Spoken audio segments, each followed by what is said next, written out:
let me thank Mas'ud Foundation Australia and Mr. Bilal Wahid and his entire team for organizing this August event on the 23rd anniversary of Commander Ahmad Shah Massoud's tragic assassination by international terrorists. The suicide attack of that kind on the life of a prominent leader had never happened in Afghanistan before, but it was the beginning of many suicide attacks by the Taliban to come. Among them, the assassination of Professor Burhanuddin Rabbani, former president of Afghanistan and the head of the High Peace Council, which happened 13 years ago, exactly today in Kabul. I was about a kilometer away from the suicide attack. Professor Rabbani was the religious and political mentor of Commander Massoud. Together, they both had a reputation for being moderate in their approaches, wanting an Afghanistan in peace with itself and in peace with its neighbors and the rest of the world.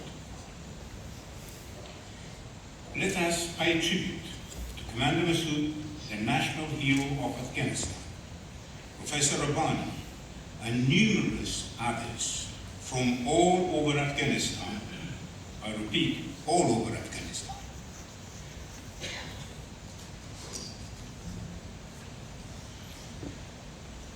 Who lost their lives in defense of our country's freedom,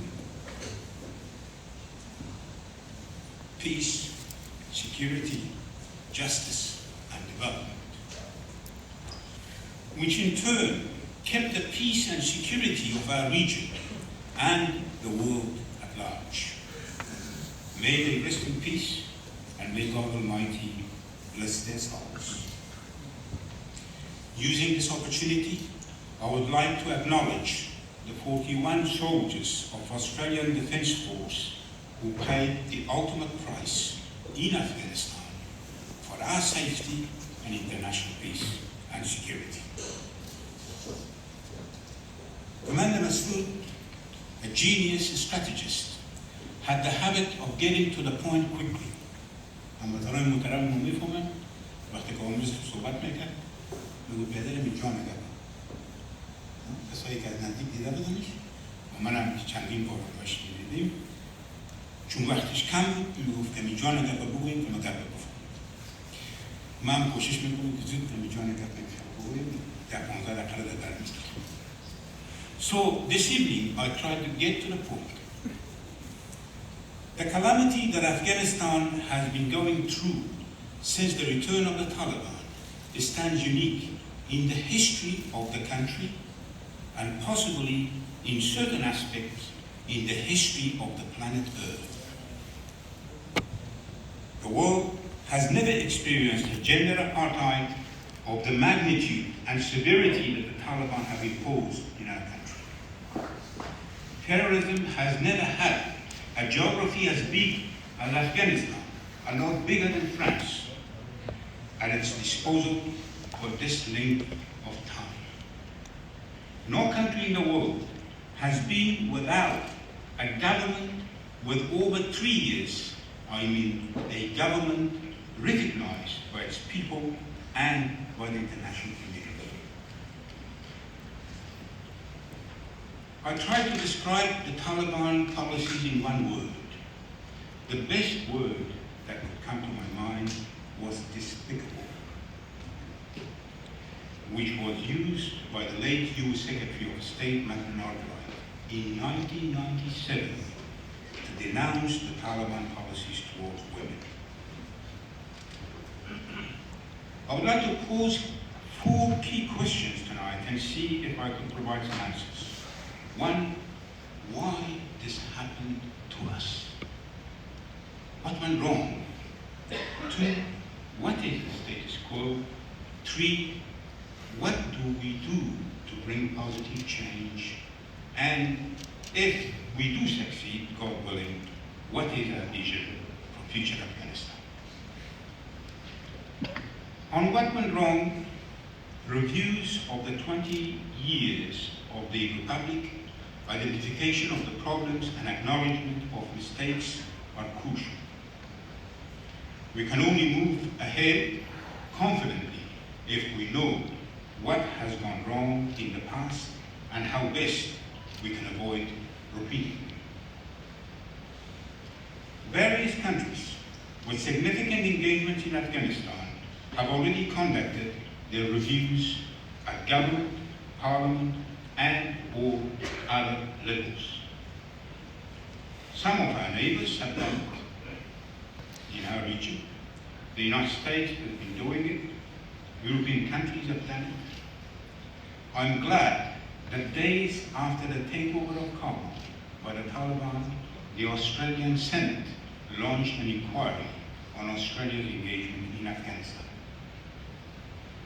I had the pleasure of making a submission to the inquiry and made a presentation at the relevant hearing. President Biden was here with us, even he did the same, among many others. By early 2022, the report of that inquiry made a number of good recommendations on improving the humanitarian and economic situation in Afghanistan, which was very urgent, assisting the flow of our refugees to Australia, as well as veterans' support and well-being. More important than that, Australia's Meriton report, which was commissioned way before the call of Kabul to the Taliban in 2016, was important to undertake an inquiry into events in Afghanistan, with over 60,000 pages of evidence. Its findings on the unfortunate and unlawful killing of a number of our nationals in the hand of certain members of the Australian Defence Force, the apology of Australian Chief of Defence Force to the peoples of Afghanistan and Australia, and the implementation of almost all the 143 recommendations of the report must bring some comfort to both of our nations. Mistakes have been highly regrettable, but Australia's courage in openly addressing them is worthy of praise. What is important is a review of us, the people of Afghanistan, of the events in our country, to find out what exactly went wrong, why, and by who and when, who was honest and who was corrupt. This was my request after I resigned from the government positions twice, and once from a state corporate position, but the review never happened. Hence, honesty and integrity have remained captives of the murky and muddy past, unless and until we undertake an independent review of our current efforts to liberate Afghanistan from the Taliban tyranny will continue to face problems. کلتور فرهنگ بازنگری جریانات در افغانستان ما جانب، ولی فوق‌العاده مهم است که در شرایط کنونی ما اطلاع ببینیم که اشتباهات بزرگ ما چی بود، اشتباهات تشخیص کنیم و تعهد کنیم که اشتباهات دوباره تکرار نمیشه. What is the status quo? What Commander Mas'ud warned the world about 24 years ago has now re-emerged in a wider scale.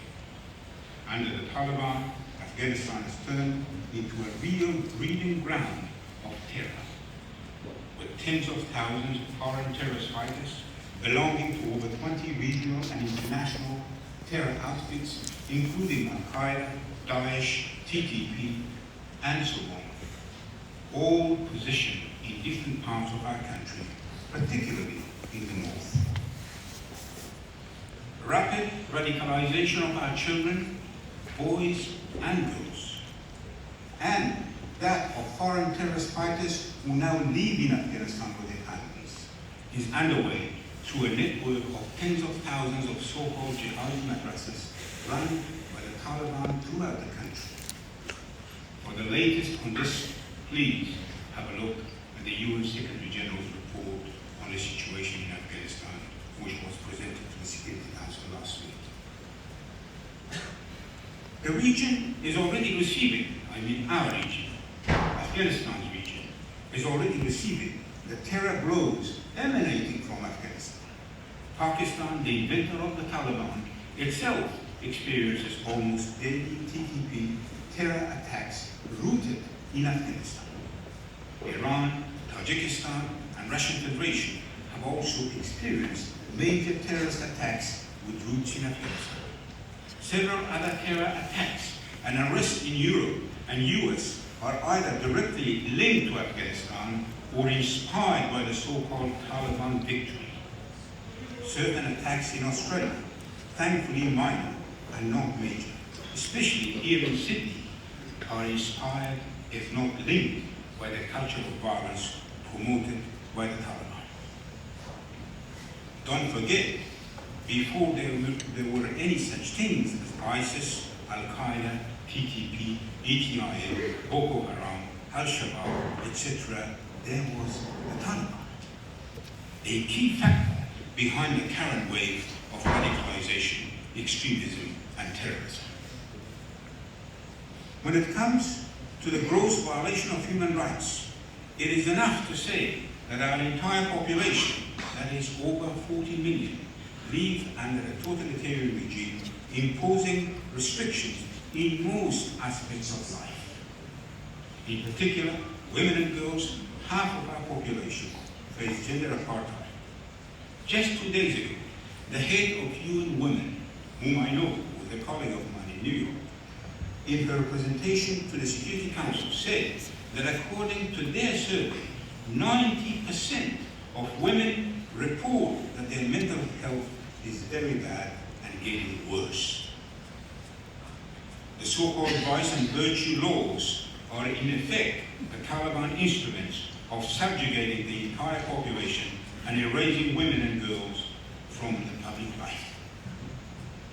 According to a recent IOM report, nearly 8 million have left Afghanistan in the past 4 years.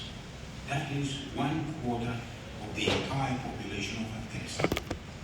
In the space of 4 years, 8 million people, probably twice as much as the population of New Zealand. New Zealand is 5 million. A lot more than this. They've left Afghanistan in the space of 4 years. That is nearly 1/4 of our population. Millions more are struggling to leave the country. The tens of thousands of applications lodged with Australia's Department of Home Affairs is a small indication of the magnitude of the problem. Like me, you've been receiving messages. You've been inundated by the contacts that you receive from Afghanistan. People desperate to leave the country. The humanitarian situation is getting worse. Nearly 24 million people require humanitarian assistance. That is 40% of the population. Sorry, 60% of the population. What do we do about it? And what are the challenges? Despite the fatigue of lengthy years of conflict and brutal suppression of the Taliban, the people of Afghanistan have expressed their opposition to the Taliban from day one. You saw what the men and women of Afghanistan did in Kabul and in the surrounding provinces the following day in the Taliban's support. Opposition groups with physical presence on the ground and familiar with Taliban for almost 3 decades. I'm talking about the opposition that has been facing the Taliban for more than 30 years now. They work with a twofold strategy. One, short term, which is a struggle for freedom, involving pressures of all sorts on the Taliban to either bring them to the genuine negotiating table or drive them to their downfall. And one medium term involving political negotiations among the key stakeholders and a transition to normalcy. Throughout this strategy, avoiding the deterioration of the humanitarian, economic, and human rights situation is a top priority. What are the key elements of the short-term strategy? The short-term strategy requires internal strengthening and improved coordination of the opposition groups. You have seen different gatherings, even personally, physical gathering of the opposition groups in the recent times in Vienna, Tirana of Albania, and all women gathering, and continuous hybrid conferences among the opposition groups. Armed resistance is another key part of the short-term strategy. The report of the UN Secretary General released last week verifies 92 resistance attacks on Taliban posts and vehicles in 2.5 months. That is from 14th of May until the end of July. The resistance is using hit and run tactics and carrying out ambushes of different kinds. This is a rapid surge in the resistance operation compared to the 43 attacks in 3.5 months verified in the previous UN report issued 3 months ago. So what we've seen during the spring and during this summer, we've seen a surge in the resistance attacks. Regional and global coordination is needed to increase conditionality and pressure on the Taliban. So far, no country has given official recognition to the so-called Taliban caretaker government. We've also seen numerous and continuous messages of condemnation of the Taliban violation of human rights by countries and international organizations, and strong calls for the reversal of the draconian decrees. Beyond that, the world, I'm afraid, is divided, or has remained divided.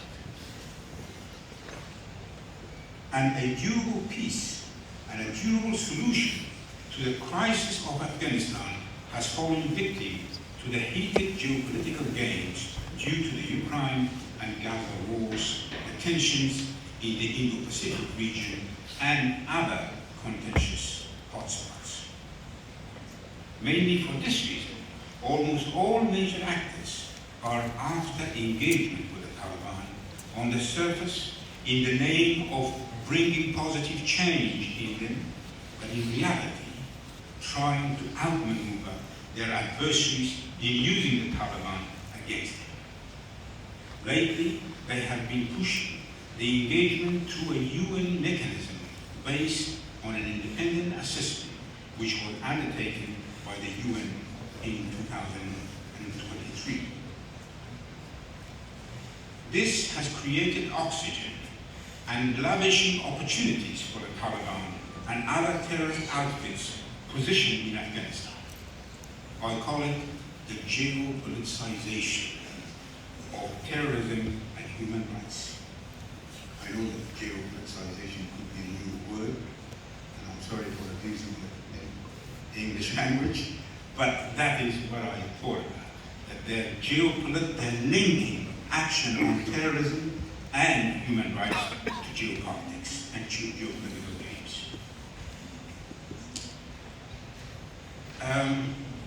This has caused counterterrorism and the fight for human rights to fall into pieces. Desperate efforts are needed to unify the world in these fights. On the face of it, the fact is that after the passage of over 3 years, the international community's heavy engagement with the Taliban in the hope of holding them to account for their actions, commitments, and applicable international obligations have backfired. The Taliban have been emboldened and continue to cause obstacles to safe passage of those seeking to depart Afghanistan. They allow international terrorist groups to use our soil and present them logistic support. They hinder the delivery of humanitarian assistance with complete disrespect to international principles, and their human rights violations is getting worse, particularly when it comes to the rights of women and girls. It is time that we review the entire concept of engaging with the Taliban. And this time, don't hold the Taliban accountable. Hold the die-hard, again I'll use another word which is not probably in the dictionaries, the die-hard engagementalists to account. Those who have been arguing that the Taliban have changed. We have got Taliban version 2, version 3, version 4, and it never happened. So after 3 years, it is time to hold these people who call and really push for engagement with the Taliban, call them to account. Okay, I'm about to finish. It's 1 minute. Taken together, this short-term strategy needs to continue until we reach a level of strategic stalemate, which would either bring the Taliban to genuinely negotiate or face down.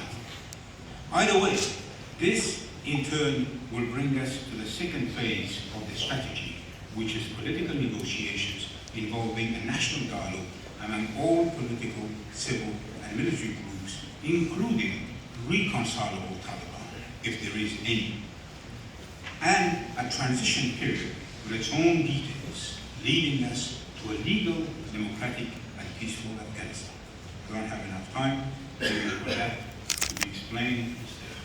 Wahid will organize another conference, and we can discuss that at length. I wanted to say a few words in our own language, in our own community. I'm afraid I'm running out of time. محترم، شد تشکر از شما. شنیدیم